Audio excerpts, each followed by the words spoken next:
Harry Enten decided that is what he wanted to look at this morning, and so he did just that. So the question is, how do you define redefining as part of it? And one of the ways that you're looking at it is in terms of action he's taking. Yeah, exactly right. I think there was this concern among some folks that Donald Trump would come in for a second term and kind of be a lame duck. He ain't no lame duck. If anything, he's a soaring eagle. What am I talking about here? Let's talk about Trump executive orders in 2025. He's already signed 111 so far. That is the most at this point in a presidency in at least 100 years. In fact, it's the most in any single year, and we're only in April, since Harry S. Truman in the early 1950s. The bottom line is, whether you like Trump or you don't like him, you can't say that he's come in and not try to deliver on what he at least believes was his promises on the campaign trail, and he's doing so in historic fashion.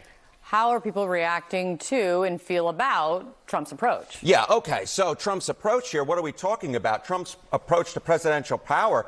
I think the American people recognize what he's doing here is completely different. We're talking, get this, 86% of the American public believes that Trump's approach to presidential power is completely different from past presidents, compared to only 14% who believe it is in line with precedent. And we're talking about at least 79% of Democrats, independents, and Republicans. So again, you can agree or you can disagree with Donald Trump, but what you can't disagree with is that he's doing things very differently. I have used the Frank Sinatra quote before. He is doing it, quote unquote, my way, and that is what Donald Trump has done throughout both of his presidential terms, and he's certainly doing that, Kate Baldwin, in term number 2. So completely differently, clearly they agree, but is it, take it a step further, do the people think he has too much, he's taken too much power? Yeah, this I think is the real question, right? You can believe that he's doing stuff completely differently, but do you think that he has a little too much power or not? And this is interesting. So Trump's presidential power is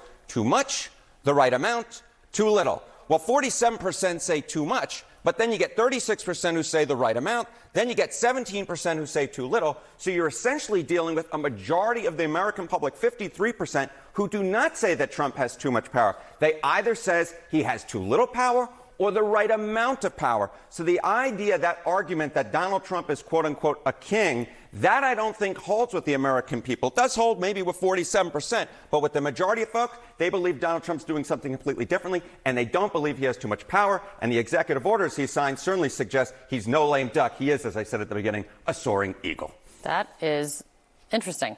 Okay. It's something.